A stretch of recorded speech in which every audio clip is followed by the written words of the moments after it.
Riihimäen erämessulla ollaan. Täällä on myös Vapepa, eli vapaaehtoinen pelastuspalvelu mukana. Moikka! Hei, mitä te olette tänne tulleet esittelemään? Me ollaan tultu esittelemään tietysti vapaaehtoistoimintaa ja sitten meillä on näitä tämmöisiä työkaluja, eli tämmöisiä työkavereita mukana. Tässä on Pomo, meidän pelastuskoira, etsijäkoira. Hän on nyt täällä sitten esittelemässä tavallaan tietysti näyttämässä, miten koira toimii täälläkin. No miten se toimii? Mihin esimerkiksi tätä pomoa on käytetty? Minkälaisiin? Pomoa on käytetty täällä maastoetsintää ja sitten laitosetsintää. Joo. Pomolle tulee toinen koira vähän, niin meidän pitää pikkusen peruuttaa, että me ei olla... Okei.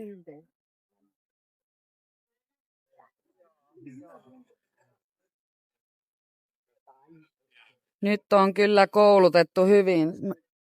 Meni toiset koirat aivan näppärästi ohi. Hienosti. Tämä huomio johonkin toisaalle.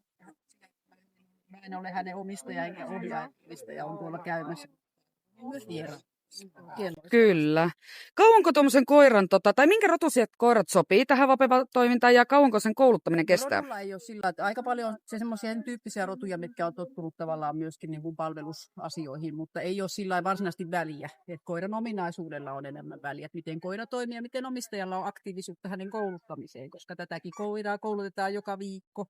Eli se tavallaan harjoitus tekee mestarin niin sanotusti, eli sillä mennään, mutta tosiaan ominaisuuksia sitten tavallaan, mihinkä koulutetaan, että onko se sitten tavallaan maastoetsintää, laitosetsintää, vesistöissäkin käytetään koiria vesistöetsinnässä, mutta myöskin raunioetsinnöissä.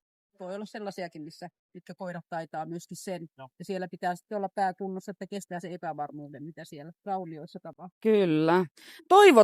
Toivotaan, että pomolle ei tule tehtäviä, eikä teille tule tehtäviä. Kyllä, se on aina näin. Mutta työn iloa kaikkeen, te olette erittäin hyvällä asialla. Tämä luo sitten semmoista monipuolisuutta, kun päästään näkemään monenlaisia osaajia.